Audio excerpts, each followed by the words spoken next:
Donna Maria, 4th standard A. കഥ എഴുതിയത് കണക്കൂർ R Suresh Kumar. ആ കുട്ടിയുടെ കവിതകൾ വായിച്ചോ സോമേട്ട? വലിയ ഉൾക്കാഴ്ചയൊക്കെ ഉണ്ടത്രേ. കുഞ്ഞു പ്രായത്തിൽ തന്നെ ഓൾ എത്ര ഫേമസ് ആയി. 4ാം ക്ലാസ്സിൽ പഠിക്കുന്ന കുട്ടിക്കല്ലേ ഈ അവാർഡൊക്കെ കിട്ടിയത്.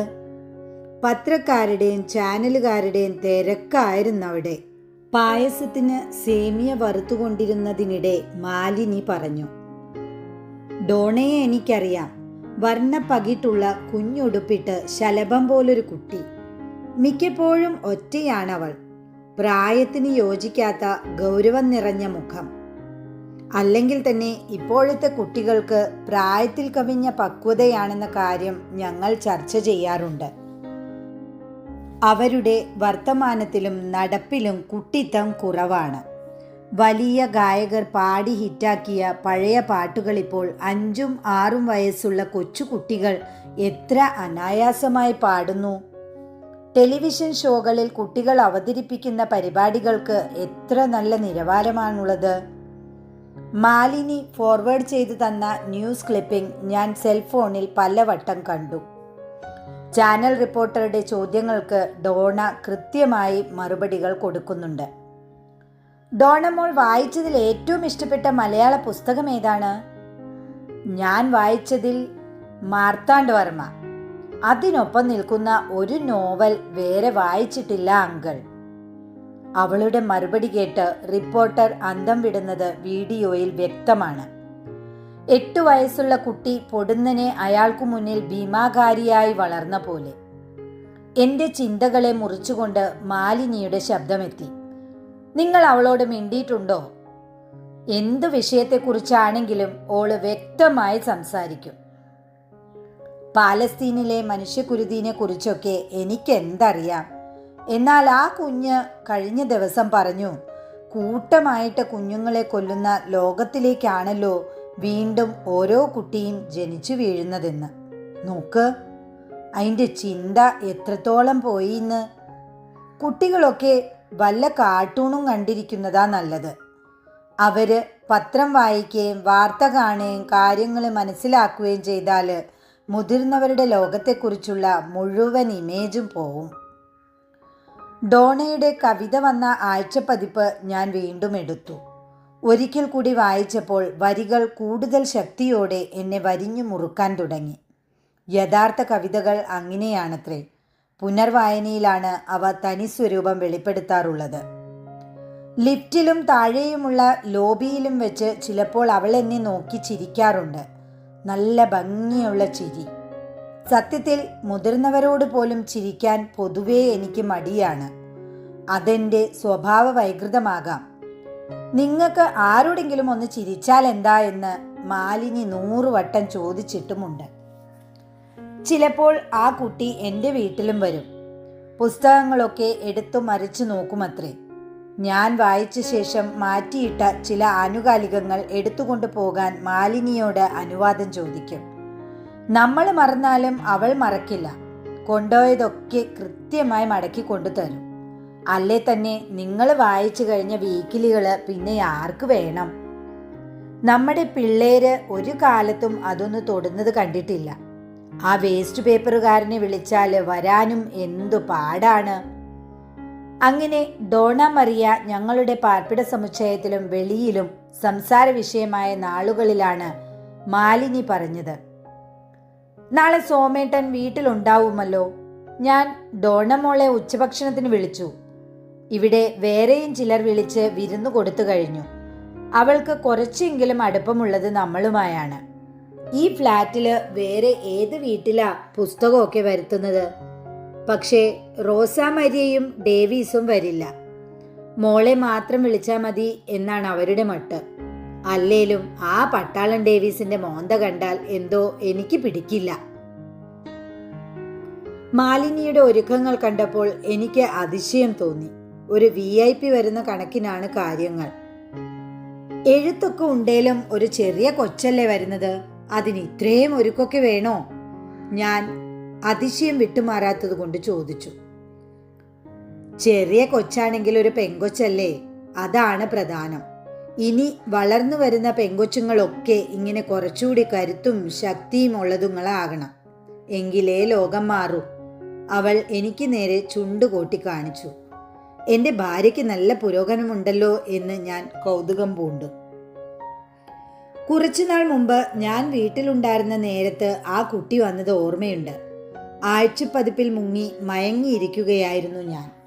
എന്നെ കണ്ട് എന്നാൽ ആൻറ്റി ഞാൻ പിന്നെ വരാം എന്ന് പറഞ്ഞ് അവൾ മടങ്ങാൻ തുടങ്ങി. അങ്കിൾ ഉള്ളത് കൊണ്ടാണോ? അതൊന്നും സാരല്ല ഡോണമോളെ, നീ വന്നോളൂ. ആളും മോളെ പോലെ പുസ്തകമൊക്കെ വായിക്കുന്നതല്ലേ, കുഴപ്പമില്ല. എനിക്ക് ജാള്യത തോന്നി. ഒരു കൊച്ചു കുട്ടിയുമായാണ് താരതമ്യം. ഞാൻ അസുഖത്തോടെ മാലിനിക്ക് നേരെ കണ്ണുരുട്ടി. ഡോണയുടെ കണ്ണുകൾ പുസ്തക ഷെൽഫിലാണ്. പുതിയത് വല്ലതുമുണ്ടോ എന്ന് തിരയുകയാകാം. കുറച്ചു കാലമായി ഞാൻ പുതുപുസ്തകങ്ങളൊന്നും വാങ്ങിയിരുന്നില്ല. വാങ്ങിയതും കൂട്ടുകാർ തന്നതുമൊക്കെയായി വായിച്ചു തീർക്കാൻ തന്നെ കുറച്ചുണ്ട്. സെൽഫോണിൽ തോണ്ടൽ ശീലം വരുത്തുന്ന വീണ. അങ്കിൾ, അവൾ വിളിച്ചു. എലിഫ് ഷഫാക്കിന്റെ ബുക്സ് ഏതെങ്കിലും വായിച്ചിട്ടുണ്ടോ? ഇല്ലെന്ന് പറഞ്ഞ് ഞാൻ ആ കുട്ടിയെ പകപ്പോടെ നോക്കി. അങ്ങനെ ഒരു എഴുത്തുകാരിയെക്കുറിച്ച് ഞാൻ കേട്ടിട്ട് കൂടിയില്ല. മാലിനി അവൾക്ക് കുടിക്കാൻ ജ്യൂസ് കൊണ്ടുവന്നു. സെറ്റിയിൽ ഒരു പാവക്കുട്ടിയെ കണക്കിരിക്കുന്ന അവളുടെ കാലുകൾ ശരിക്കും നിലത്തെത്തുന്നില്ല. ഈ കുരുന്നാണ് ഇക്കണ്ട വലിയ വർത്തമാനമൊക്കെ പറയുന്നത്. മാലിനി അവളെ കൗതുകത്തോടെ അതിലേറെ കൊതിയോടെ നോക്കുന്നത് ശ്രദ്ധിച്ചു. നമുക്ക് വായിക്കുമ്പോൾ വംശഹത്യയൊക്കെ വലിയ ഫിക്ഷനായിട്ട് തോന്നും അല്ലേ അങ്കിളേ? എന്നാൽ ഈ ലോകത്തെല്ലായിടത്തും അത് നിരന്തരം നടക്കുന്നു. എനിക്ക് അതൊക്കെ വായിക്കുമ്പോൾ സങ്കടം വരും. ഞങ്ങൾ കൊച്ചുകുട്ടികൾ വളർന്നു വരുമ്പം ജീവിക്കാനൊരു ലോകം ഉണ്ടാകുമോ എന്ന് തന്നെ സംശയം. അതൊന്നും മുതിർന്നവരാരും ചിന്തിക്കുന്നില്ല. അവളെക്കുറിച്ച് കേട്ടതൊക്കെ സത്യമാണ്. ഞാൻ അവളെ സൂക്ഷിച്ചു നോക്കി. നോക്കുമ്പോൾ ഭയം തോന്നി. ലോകത്തിന്റെ ഭാവി വിളിച്ചു പറയാൻ ജനിച്ച ഒരു പ്രവാചകയാണോ എൻ്റെ മുന്നിലിരിക്കുന്നത്? അതിനിടെ മാലിനി സെൽഫോൺ ഉയർത്തിപ്പിടിച്ചു വന്നു. മോൾ അങ്കിളിന്റെ അടുത്തിരിക്കെ, ഒരു ഫോട്ടോ എടുക്കാനാണ്. ഫാമിലി ഗ്രൂപ്പിലിടണം. നമ്മൾ ഇത്ര അടുപ്പമുള്ള കാര്യം ഓരെയൊക്കെ അറിയിക്കുന്നത് ഒരു വെയിറ്റ് അല്ലേ? വെറുതെ എന്തിനാണ് ആൻറ്റി? അങ്കിളിന് അതിലൊന്നും വലിയ താല്പര്യമുണ്ടാവില്ല. അവൾ മടിച്ചു. അത് മോൾക്കുമില്ല എന്നറിയാം. എങ്കിലും എനിക്ക് വേണ്ടി രണ്ടാളും ഒന്നിരിക്കൂ. ഡോണ അടുത്തു വന്നിരുന്നു. കൊച്ചുകുട്ടിയാണ്, എടുത്ത് മടിയിലിരുത്തേണ്ട കുട്ടി. പക്ഷേ ഇടയിൽ 2 ഇഞ്ച് വിടവ് അവശേഷിപ്പിച്ചാണ് ഞാനിരുന്നത്. ഡോണ അവളുടെ ഫോണിൽ ഒരു സെൽഫിയും പകർത്തി. കൊച്ചുകുട്ടികൾക്ക് ഫോൺ എന്തിനാണെന്ന് ഞാൻ സ്വയം ചോദിച്ചിട്ടുണ്ട്. പക്ഷേ ഇക്കാലത്ത് ഇതൊരു സെൽഫ് ഡിഫെൻസ് ടൂളാണ് അങ്കിൾ. ഒറ്റയ്ക്ക് പുറത്തു പോകുമ്പോൾ കയ്യിൽ ഇതുണ്ടെങ്കിൽ ഒപ്പം ഒരാളുണ്ടെന്ന ഫീലാണ്. ഡോണ ചിരിച്ചു. പിന്നീട് മാലിനി എൻ്റെ ഫോണിലേക്ക് അയച്ച ആ ചിത്രത്തിൽ നോക്കിയപ്പോൾ എത്ര ഓമനത്തമാണ് ആ കുട്ടിയുടെ മുഖത്ത് എന്ന് തോന്നി. ആ മോൾക്ക് പ്രായത്തിനൊത്ത വളർച്ചയും പുഷ്ടിയും കുറവാണ്. അതിന് വായനയും എഴുത്തും കഴിഞ്ഞ് എന്തേലും കഴിക്കാൻ നേരമുണ്ടാവില്ല എന്ന മാലിനിയുടെ വാക്കുകൾ ഓർമ്മ വന്നു. അന്നത്തെ കൂടിക്കാഴ്ചയ്ക്ക് ശേഷമാണ് അവളെ കൂടുതൽ ശ്രദ്ധിക്കാൻ തുടങ്ങിയത്. അവളുടെ പുസ്തകം ഇറങ്ങുന്ന കാര്യം ചിലർ അതിശയത്തോടെ പറയുന്നത് കേട്ടു. അങ്ങനെയിരിക്കെ ഒരു ദിവസം വഴിയിൽ വെച്ച് അവൾ എന്നെ വിളിച്ചു. അങ്കിളെ, എൻ്റെ പുസ്തകത്തിൻ്റെ റിലീസാണ്. ഞങ്ങളുടെ സ്കൂൾ ഓഡിറ്റോറിയത്തിൽ വെച്ചാണ്. ആൻറ്റി അങ്കിളും തീർച്ചയായും വരണം. സമയവും ദിവസവും അവൾ പറഞ്ഞു. വരാമെന്ന് തലകുലുക്കിയതല്ലാതെ ഒന്നും പറയാൻ കഴിഞ്ഞില്ല. അവൾ ചിരിച്ചുകൊണ്ട് ഓടിപ്പോയി. ഒരു കൺഗ്രാറ്റ്സ് എങ്കിലും പറയേണ്ടതായിരുന്നു എന്ന് അവൾ പോയി കഴിഞ്ഞപ്പോഴാണ് തോന്നിയത്. എന്താണ് പുസ്തകം? കവിതകളാണോ? ടൈറ്റിൽ എന്താണ്? ആരാണ് പബ്ലിഷർ? അങ്ങനെ എന്തൊക്കെ ചോദിക്കാമായിരുന്നു. വൈകിട്ട് സങ്കോചത്തോടെ ആ കാര്യം മാലിനിയോട് പങ്കുവച്ചു. ഓ, നിങ്ങൾക്ക് മനുഷ്യപ്പറ്റ് കുറവാണെന്ന് ഇപ്പോഴെങ്കിലും സമ്മതിച്ചല്ലോ, അവൾ പരിഹസിച്ചു. പിന്നെ ഷെൽഫിലേക്ക് ചൂണ്ടി. അതാ ആ ബുക്ക് അവിടെ ഉണ്ട്. സോമനങ്ങളിലുള്ളതാണെന്ന് പറഞ്ഞ് അവൾ കൊണ്ടു തന്നു. ഇവിടെ വേറെ ആർക്കും കൊടുത്തിട്ടില്ലത്രേ. ആ കുട്ടിക്ക് നിങ്ങളെ വലിയ കാര്യമാണ്. Dona Maria 4th standard A. വിചിത്രമായ ടൈറ്റിൽ. ഗദ്യകവിതകളാണ്. ഒറ്റയിരുപ്പിന് കുറച്ച് കവിതകൾ ആർത്തി പിടിച്ച് വായിച്ചു. ചിലത് പലവട്ടം ആവർത്തിച്ചു. മുമ്പ് വീക്കിലിയിൽ കണ്ടതിൽ നിന്നൊക്കെ എത്ര മികവാണ് ഓരോ രചനയ്ക്കും. ഈ കവിതകൾ ലോവർ പ്രൈമറി ക്ലാസ്സിൽ പഠിക്കുന്ന ഒരു കുട്ടി എഴുതിയതാണെന്ന് ഡോണയെ നേരിൽ അറിയാത്തവർ വിശ്വസിക്കണമെന്നില്ല. ആമുഖത്തിൽ അവൾ എഴുതിയ ചില വരികളാണ് ഏറെ വിസ്മയിപ്പിച്ചത്. ഡോണ മരിയ ഒരു കുട്ടി മാത്രമല്ല, എത്രയോ കുട്ടികളെ ഉള്ളിൽ പേറുന്നവളാണ്. അനേകം അണ്ഡകോശങ്ങളുമായി ജനിക്കുന്നവളാണ്. 4ൽ പഠിക്കുന്ന ഒരു കൊച്ചുകുട്ടി എഴുതിയതെന്ന് കരുതി ഈ കവിതകളെ നിങ്ങളുടെ പുസ്തക ഷെൽഫിന്റെ മൂലയിൽ ഒതുക്കാമെന്ന് ആരും കരുതരുത്. ആത്മത്തിൽ നിന്ന് വെള്ളവും വളവും വലിച്ചെടുത്ത് അത് അവിടെയും വളരും. വളർന്ന് മുറി മുഴുവൻ നിറയും. കാരണം സമൂഹം അടക്കിയിട്ട കുറേ കുഞ്ഞാത്മാക്കൾ ഇതിലുണ്ട്. നിങ്ങൾ പിറക്കാൻ അനുവദിക്കാതെ പറിച്ചെറിഞ്ഞ, പിറന്ന പടി വലിച്ചെറിഞ്ഞ, കാലുറയ്ക്കും മുമ്പേ ഞെരിച്ചും മൂക്കും വായും പൊത്തിയും ജീവനെ മുടിച്ച, മുലപ്പാലിനൊപ്പം വിഷനീരിറ്റിച്ച് കൊന്ന നിരവധി കുഞ്ഞുങ്ങളുടെ ആത്മാക്കൾ. എനിക്കാണ് സത്യത്തിൽ ശ്വാസം മുട്ടിയത്. പുസ്തകത്താളുകളിൽ നിന്ന് കുഞ്ഞു കൈകൾ നീണ്ടുവന്നു. പിഞ്ചു കുഞ്ഞുങ്ങളുടെ കരച്ചിൽ. അക്ഷരങ്ങൾ നുരച്ചു നീങ്ങുന്നത് പോലെ തോന്നി. കവി കാർന്നവന്മാരെ, നിങ്ങൾ ഈ കൊച്ചു കുട്ടിയുടെ കവിതകൾ വായിക്കൂ. ഇങ്ങനെ വേണം കവിതകൾ എന്ന് ഉറക്കെ പറയണമെന്ന് പോലും തോന്നി. അവളെ നേരിൽ കാണുമ്പോൾ അഭിനന്ദിക്കണം. അങ്ങനെ ഇരിക്കുമ്പോഴാണ് അവളെ മാലിനി ഭക്ഷണത്തിന് ക്ഷണിച്ചത്. മോൾ വരുമ്പോൾ അവൾക്ക് നിങ്ങൾ എന്തെങ്കിലും ഒരു ഗിഫ്റ്റ് കൊടുക്കണം. ഭാര്യയുടെ ഉത്തരവ്. എന്തായിരിക്കും അവൾക്ക് യോജിച്ച സമ്മാനം? ചോക്ലേറ്റ് ബാർ, കേക്ക്, ചൈനീസ് കളിപ്പാട്ടങ്ങൾ തുടങ്ങി എന്തെങ്കിലുമാണ് ഈ പ്രായത്തിലുള്ള കുട്ടികൾക്ക് വാങ്ങേണ്ടത്. പക്ഷേ ഇത് അങ്ങനെയല്ലല്ലോ. പുസ്തകം വാങ്ങിയാൽ മതി. പക്ഷേ കുട്ടികൾക്കുള്ള പുസ്തകം മതിയോ? പേന വാങ്ങിയാൽ അവൾ ഉപയോഗിക്കുമോ? ആകെ ആശയക്കുഴപ്പത്തിലായി. അതൊക്കെ നിങ്ങൾ ആലോചിച്ച് കണ്ടെത്തണം. എനിക്കെന്തറിയാം? മാലിനി കൈയൊഴിഞ്ഞു. ഒടുക്കം സാമാന്യം വിലയുള്ള ഒരു ടാബ് വാങ്ങി വന്നപ്പോൾ മാലിനിക്ക് സന്തോഷമായി. അവൾ അതിൻ്റെ വില പോലും ചോദിച്ചില്ല. ചുവന്ന പൂക്കളുള്ള ഫ്രോക്കൊക്കെ ഇട്ട് സുന്ദരി കുട്ടിയായി ഞങ്ങളുടെ കൊച്ചതിഥി എത്തി. മാലിനിക്ക് ഇഷ്ടത്തിന് ഫോട്ടോയ്ക്ക് പോസ് ചെയ്തു. അവൾ ഫാമിലി ഗ്രൂപ്പിലിട്ട ഫോട്ടോയുടെ ചുവട്ടിൽ വിദേശത്ത് നിന്ന് മകന്റെ മറുപടി. അച്ഛൻ ഒന്ന് വിചാരിച്ചിരുന്നെങ്കിൽ അമ്മയ്ക്ക് ഇതുപോലൊരു മോളൂടെ ഉണ്ടായേനെ. അത് വായിച്ച് ചിരി അടക്കാനായില്ല. ഞങ്ങളുടെ പാരിതോഷികം കണ്ട് അവൾ അമ്പരന്നു. അത് വാങ്ങാൻ മടിച്ചു. സാരമില്ല, അത് മോളുടെ ഉള്ളിലുള്ള അക്ഷരദേവതയ്ക്കുള്ളതാണ്. വാങ്ങിച്ചോ മോളെ. മാലിനിയുടെ വാക്കുകൾ അവൾ അനുസരിച്ചു. ഡോണയുമായി ഏറെ നേരം സംസാരിച്ചിരുന്നു.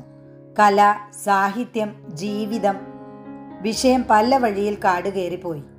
പ്രായത്തിൻ്റെ വ്യത്യാസം ഞങ്ങൾക്കിടയിൽ ഒട്ടും തന്നെ അനുഭവപ്പെട്ടില്ല. കുട്ടികളുടെ വിഷയത്തിലേക്ക് ഞങ്ങളെത്തി. ഫിദ എന്നൊരു കൊച്ചുകുട്ടിയെ മുതിർന്ന ഒരാൾ പീഡിപ്പിച്ചു കൊന്ന സംഭവത്തിലെ രോഷം അവൾ മറച്ചുവെച്ചില്ല.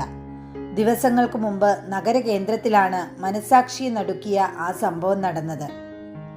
കുട്ടികൾ മാത്രമല്ലല്ലോ മോളെ ആക്രമിക്കപ്പെടുന്നത്. മുതിർന്നവരുടെ ലോകവും ഒട്ടും സേഫല്ല. വൃദ്ധന്മാർക്ക് രക്ഷയുണ്ടോ? ഞാൻ ചോദിച്ചു.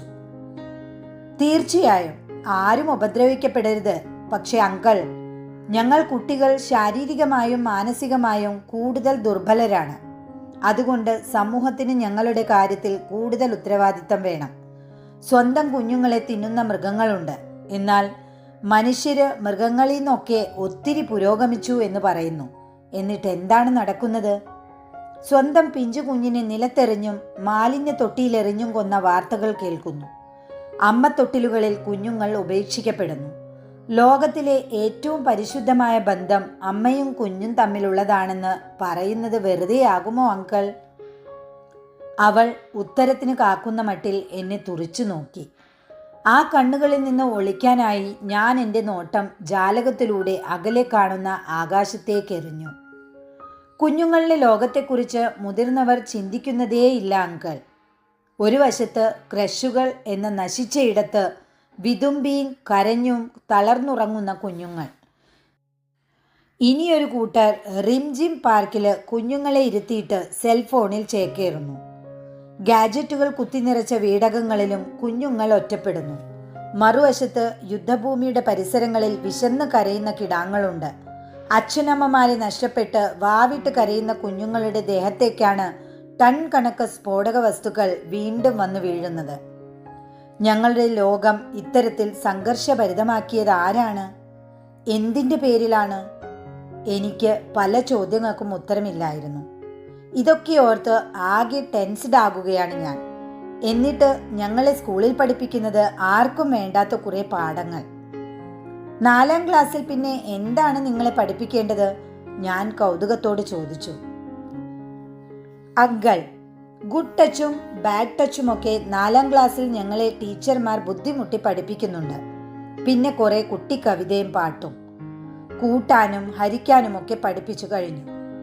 പക്ഷേ നാളെ ഞങ്ങൾ ഫേസ് ചെയ്യാൻ പോണ ലോകത്തിൽ എങ്ങനെ ജീവിക്കാൻ കഴിയുമെന്ന് ആരാണ് പഠിപ്പിക്കുന്നത്? കൊള്ളാവുന്ന വായുവും വെള്ളവുമൊക്കെ കിട്ടാതാകുന്ന ലോകത്തെ എങ്ങനെ നേരിടണമെന്ന് ആര് പറഞ്ഞു തരും? രാസായുധങ്ങളുടെ കൺവെട്ടത്തിൽ നിന്ന് രക്ഷപ്പെടാൻ എന്തു ചെയ്യണമെന്ന അറിവ് എവിടെ കിട്ടും? മാലിനി ഊണ് വിളമ്പി പലവട്ടം വിളിച്ചു. കഴിച്ചോണ്ട് സംസാരിക്കാലോ.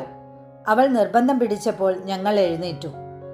ഊണ് കഴിഞ്ഞ് ഡോണ മടങ്ങിയിട്ടും അവളുടെ കുഴഞ്ഞു മറിഞ്ഞ ചോദ്യങ്ങൾ ഉള്ളിൽ പുകഞ്ഞു. വൈകിട്ട് എൻ്റെ ഫോണിൽ അവളുടെ സന്ദേശം വന്നു. സോറി, ഞാൻ എന്തൊക്കെയോ പറഞ്ഞ് അങ്കിളിനെ ബോറടിപ്പിച്ചു. ചിലപ്പോൾ ഞാൻ കുട്ടി എന്ന കാര്യം മറന്നുപോകുന്നു. അതെൻ്റെ ഒരു പ്രശ്നമാണ്. സോറി.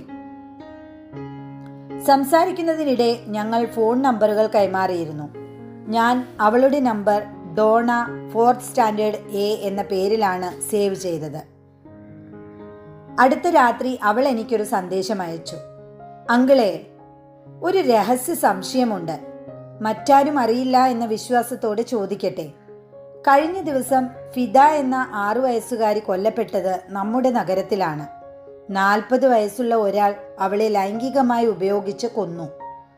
പത്രക്കാരുടെ ഭാഷയിൽ പറഞ്ഞാൽ പീഡനം. ഒന്നും അറിയാത്ത ഒരു പെൺകുട്ടി, ഒന്നും അറിയാത്ത അതിനെ ലൈംഗിക വസ്തുവായി ഉപയോഗിച്ചാൽ ശരിക്കും അയാൾക്ക് അതിൽ എന്തെങ്കിലും രതിസുഖം ലഭിക്കുമോ? അങ്കിളിലെ പുരുഷന്റെ അഭിപ്രായം എന്ത്? സന്ദേശം വായിച്ചതും തീ ദേഹത്ത് വീണ പോലെ ചാടി എഴുന്നേറ്റു. മാലിനി അറിയാതെ മെല്ലെ എഴുന്നേറ്റ് ബാൽക്കണിയിലെത്തി. നഗരത്തിൻ്റെ മീതെ പൂണ്ടുകിടക്കുന്ന പൊടി രാവിനെ വിവർണമാക്കിയിട്ടുണ്ട്. വിളറിയ ആകാശത്തെ നിസ്സഹായതയോടെ നോക്കി. എന്ത് മറുപടിയാണ് ഡോണയ്ക്ക് കൊടുക്കേണ്ടത്? അതൊന്നും ലൈംഗികമായ ആഗ്രഹപൂർത്തിയുടെ വിഷയമല്ല, മാനസിക വൈകല്യം കൊണ്ടുണ്ടാകുന്നതാണ് എന്നൊക്കെ എഴുതാൻ ആലോചിച്ചു. തലയും പുകച്ചിരിക്കെ ഡോണയുടെ സന്ദേശം മാഞ്ഞുപോയി. അവൾ അത് ഡിലീറ്റ് ചെയ്തിട്ട് സോറി അങ്കിൾ എന്നൊരു സന്ദേശവും അയച്ചിട്ടുണ്ട്. അടുത്ത ദിവസങ്ങളിൽ ലിഫ്റ്റിലോ ലോബിയിലോ വെച്ച് അവളുടെ മുന്നിൽ പെടരുതെന്ന് ആഗ്രഹിച്ചാണ് പോയതും വന്നതുമെല്ലാം. അവളുടെ പുസ്തകത്തിൻ്റെ ചട്ടയിലെ ചിത്രം പോലും ഭയപ്പെടുത്തുന്നതായി തോന്നിയപ്പോൾ അതിനെ പുസ്തക ഷെൽഫിൻ്റെ പിന്നിൽ മറച്ചിരുത്തി. അസമയത്ത് ഫോണിലെത്താനിടയുള്ള തീവ്രതയേറിയ ഒരു കുറിപ്പിനെ ഭയന്ന് ഡോണയുടെ നമ്പർ ബ്ലോക്ക് ചെയ്താലോ എന്ന് കൂടി തോന്നിയിരുന്നു. ദിവസങ്ങൾ കടന്നുപോയി. ഡോണയെക്കുറിച്ചുള്ള ചിന്തകൾ ക്ഷയിച്ചു തുടങ്ങി. മാലിനിയും പുതിയ വിശേഷങ്ങൾക്ക് പിന്നാലെ പോയി കഴിഞ്ഞു. അങ്ങനെയിരിക്കെയാണ് പ്രമുഖ ആഴ്ചപ്പതിപ്പ് ഡോണയുടെ മുഖചിത്രവുമായി ഇറങ്ങിയത്. കവർ പേജിൽ നോക്കിയിരിക്കെ കുട്ടിത്തം തിങ്ങിയ കണ്ണുകൾ ചിമ്മുന്ന പോലെ തോന്നി. ഉള്ളടക്കത്തിൽ മികച്ചൊരു കവിതയും. ആദ്യ രാവ്. ആ പേര് കണ്ടപ്പോൾ ആശങ്കയോടെയാണ് വായിച്ചത്. എന്നാൽ തടങ്കൽ പാളയത്തിൽപ്പെട്ട ഒരു മധ്യവയസ്സുകാരിയുടെ ആദ്യത്തെ രാവനുഭവങ്ങളുടെ ദുഃഖസാക്ഷ്യമായിരുന്നു പ്രമേയം. അന്നാണത്രേ അവൾ ഒരു പേടിയും കൂടാതെ ഉറങ്ങിയത്. നെയ്യാമ്പലുകൾ നിറഞ്ഞ പൊയ്ക അവൾ സ്വപ്നം കണ്ടു. ചൂടുള്ള കാലാവസ്ഥയായിട്ടും ആ രാവിൽ അവൾക്ക് നല്ല തണുപ്പ് ലഭിച്ചു. ചെറിയ ജയിലറ വിവൃതമായ ഭൂമികയായി തോന്നി. കാര്യമായ ജീവിതാനുഭവങ്ങളില്ലാത്ത ഒരു കുട്ടി എഴുതിയതാണെന്ന ചിന്ത എന്നിൽ വിമ്മിട്ടമുണ്ടാക്കി. വൈകാതെ അടുത്തൊരു തണുത്ത സായാഹ്നത്തിൽ ഡോണയുടെ വിളിയുമെത്തി. തിരക്കേറിയ ഒരു നഗരവഴിയിലൂടെ നടക്കുകയായിരുന്നു ഞാൻ. ചെറിയ സന്ദേഹത്തോടെയാണ് ഫോൺ ചെവിയോട് ചേർത്തത്. അങ്കിൾ, ഒന്ന് കാണാൻ കഴിയുമോ? ഒരു കാര്യമുണ്ടായിരുന്നു. മാർക്കറ്റിലാണ്, വീട്ടിലെത്താൻ വൈകും. അവളെ ഒഴിവാക്കാനാണ് തോന്നിയത്. അവൾ ഒന്ന് മൂളിയിട്ട് ഫോൺ വച്ചപ്പോൾ സമാധാനം തോന്നി. പക്ഷേ കുറച്ചു നേരം കഴിഞ്ഞപ്പോൾ തിരക്കിൽ നിന്ന് ആരോ ബലമായി പിടിച്ച് പിന്നിലേക്ക് വലിച്ചു. തിരിഞ്ഞു നോക്കിയപ്പോൾ ഡോണ. ഞാൻ ഇവിടെ ട്യൂഷൻ പഠിക്കുന്നുണ്ട്. അവൾ ഏതോ കെട്ടിടത്തിന്റെ തലയിലേക്ക് ചൂണ്ടി. ട്യൂഷൻ കഴിഞ്ഞിറങ്ങുമ്പോൾ അങ്കിളിനെ ഞാൻ കണ്ടു. അങ്കിൾ, കുറച്ചു സമയം എനിക്ക് തരണം. ഇവിടെ നല്ല ഉസൽ സമോസ കിട്ടുന്ന ഒരു സ്ഥലമുണ്ട്, നമുക്ക് അവിടെ ഇരിക്കാം, വരൂ. അവൾ കയ്യിൽ പിടിച്ച് വലിച്ചു. നിഷേധിക്കാൻ കഴിഞ്ഞില്ല. തിരക്കിനിടയിലൂടെ ഞങ്ങൾ നടന്നു.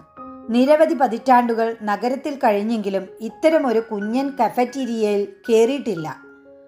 ഇപ്പോൾ ആദ്യമായിതാ ഒരു കൊച്ചു കുട്ടിയോടൊപ്പം. ഇടുങ്ങിയ ഇടമെങ്കിലും ഒട്ടുമിക്ക മേശകളുടെ ചുറ്റും ആളുണ്ട്. ചെറുപ്പക്കാരായിരുന്നു കൂടുതൽ. ഒരു മേശയുടെ ഇരുവശത്തായി ഞങ്ങളിരുന്നു. ഇന്ന് എൻ്റെ ട്രീറ്റാണ്. അവാർഡ് കാശൊക്കെ കിട്ടിയിട്ട് അങ്കിളിന് ട്രീറ്റ് തന്നില്ല, അവൾ പറഞ്ഞു. വീക്കിലിയിൽ വന്ന കവിത വായിച്ചിരുന്നു. ഗംഭീരം, പറയാൻ വാക്കുകളില്ല. ഡോണയുടെ പുതിയ പുസ്തകം ഉടനുണ്ടോ? എന്തെങ്കിലും ചോദിക്കാനായി മാത്രം ചോദിച്ചു. പബ്ലിഷർ തയ്യാറാണ്, പക്ഷേ ഉടനെ ഒരു പുസ്തകം എനിക്ക് താല്പര്യം തോന്നുന്നില്ല അങ്കിൾ. പേരിനോ അവാർഡിനോ വേണ്ടിയായിരുന്നില്ല ഞാൻ എഴുതിയത്. എന്തോ എനിക്കൊരു കൊച്ചുകുട്ടിയായി ജീവിക്കാനാണ് ഇപ്പോൾ തോന്നുന്നത്. അതിനെന്താ, ഡോണ ഇപ്പോഴും കൊച്ചുകുട്ടിയാണല്ലോ. ഞാൻ പരമാവധി സൗമ്യത വരുത്തി ചിരിച്ചു. എങ്കിൽ അങ്കിൾ എന്നെ ഒന്ന് കെട്ടിപ്പിടിക്കുമോ? വേണ്ടാത്ത ചിന്തയൊന്നുമില്ലാണ്ട് മടിയിലിരുത്താമോ? എനിക്കൊരു ഉമ്മ തരാമോ? ഒരു നടുക്കം എന്നിലൂടെ അരിച്ചുപോയി. വാക്കുകൾ നഷ്ടപ്പെട്ട് പരിഭ്രമത്തോടെ ഇരുന്ന എന്നെ അവൾ കരുണയോടെ നോക്കി. വെറുതെ തമാശ പറഞ്ഞതാ അങ്കിൾ, സമോസ കഴിക്ക്. നല്ല രുചിയുള്ള ഉസൽ സമോസയാകും. പക്ഷേ പിരിമുറുക്കത്തിൽ എൻ്റെ രുചിമുകുളങ്ങൾ അപ്പാടെ കെട്ടുപോയിരുന്നു. ഇനിയുള്ള കാലത്ത് കുട്ടികളൊക്കെ അങ്ങനെയായിരിക്കും അങ്കിൾ, അവൾ താഴ്ന്ന ശബ്ദത്തെ തുടർന്നു. അവരുടെ ചോദ്യങ്ങൾക്ക് ഈ ലോകം ഉത്തരങ്ങൾ നൽകില്ല. വിവരസമൃദ്ധമായ ഈ ലോകത്ത് ഉത്തരങ്ങൾ സ്വയം തേടുമ്പോൾ അവർക്ക് ആവശ്യത്തിലേറെ കാര്യങ്ങൾ, അറിവുകൾ, കഴിവുകൾ തുടങ്ങിയവ ലഭിക്കും. ബാല്യത്തിൽ തന്നെ അവർ വൃദ്ധരാകും. അവൾ പലതും പുലമ്പി. ഇടയിൽ കാരുണ്യത്തോടെ എനിക്ക് നേരെ ചിരിച്ചു. അധികമൊന്നും മറുപടി പറയാതെ അവൾ ഭക്ഷണം കഴിക്കുന്നത് നോക്കി അവിടെയിരുന്നു. അതിനിടെ കൈയെത്തി ഒരു പൊട്ട് സമോസ എൻ്റെ വായിൽ തിരുകി തന്നു. വീടെത്തിയിട്ടും ചില ചോദ്യങ്ങൾ ഉള്ളിൽ കെട്ടിമറിഞ്ഞു. എന്തിനാണ് ഡോണയിൽ നിന്ന് ഓടി മാറാൻ തോന്നിയതെന്ന ചോദ്യം. അവളെ 4ാം ക്ലാസ്സുകാരിയായ കുട്ടിയായി കാണാൻ കഴിയാത്തത് എന്തുകൊണ്ട്?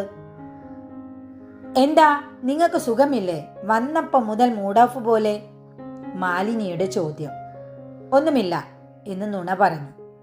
രാത്രി ഉറക്കം മെല്ലെ അരിച്ചരിച്ച് വരുന്ന നേരം മനസ്സിൽ ഉറപ്പിച്ചു, ഇനി ആ കുഞ്ഞിനെ കണ്ടുമുട്ടുമ്പോൾ ചേർത്ത് പിടിച്ച് നെറുകയിൽ മുത്തം നൽകണം. കുറച്ച് ദിവസങ്ങൾ പുറത്തെങ്ങും ഡോണയെ കണ്ടില്ല. ഒടുക്കം മാലിനിയോട് തിരക്കി. കുറേ ദിവസമായി ഇങ്ങോട്ടും കാണാറില്ല. പരീക്ഷക്കാലമല്ലേ, പിള്ളേർക്കൊക്കെ ഇപ്പോൾ ഒത്തിരി പഠിക്കാനുണ്ട്. അതിനിടെ ഡോണയുടെ ഒരു സന്ദേശം എൻ്റെ സെൽഫോണിലെത്തി. രാവ് കുറുകി വരുന്ന സമയമായിരുന്നു. അവനവന് കടിഞ്ഞാണിടാൻ കഴിയാത്തതാണ് മനുഷ്യൻ്റെ വലിയ പ്രശ്നം എന്നെൻ്റെ ചെറുമനസ്സ് നിരന്തരം പറയുന്നു. എത്ര ശ്രമിച്ചിട്ടും വാർത്തകളിൽ നിന്ന് ഒഴിഞ്ഞു മാറാൻ കഴിയുന്നില്ല.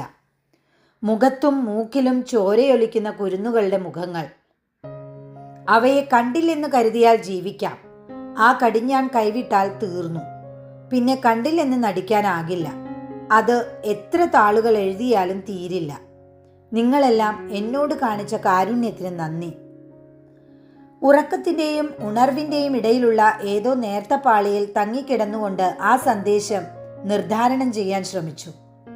പ്രഭാതത്തിൽ ഉറക്കമുണർന്ന മാലിനിയുടെ നിലവിളി കേട്ടാണ്. അയ്യോ കഷ്ടം, എത്ര അറിവും വിവരവും ഉള്ള കുട്ടിയായിരുന്നു. എന്നിട്ട് എന്തിനാണ് അപ്പ ആ കൊച്ചുകുട്ടി ഈ കടുങ്കൈ ചെയ്തത്? എങ്ങനെ സഹിക്കും ഈശ്വരാ? മാലിനിയുടെ സ്വരമിടറി. ഞെട്ടിപ്പിടഞ്ഞെഴുന്നേറ്റ് ഞാൻ സെൽഫോണിലെ സന്ദേശമെടുത്ത് വീണ്ടും നോക്കി. എന്നെ കുടുക്കുന്ന അപകടം പിടിച്ച ഒന്നും അതിലില്ല എന്നുറപ്പുവരുത്തി. എങ്കിലും ആ സന്ദേശം തുടച്ചു നീക്കി. ഡോണയുടെ നമ്പറും മായ്ച്ചു കളഞ്ഞു. എന്നിട്ട് ഒന്നും സംഭവിച്ചിട്ടില്ല എന്ന് അന്ധകരണത്തെ വിശ്വസിപ്പിക്കാൻ വൃഥാ ശ്രമിച്ചുകൊണ്ടിരുന്നു.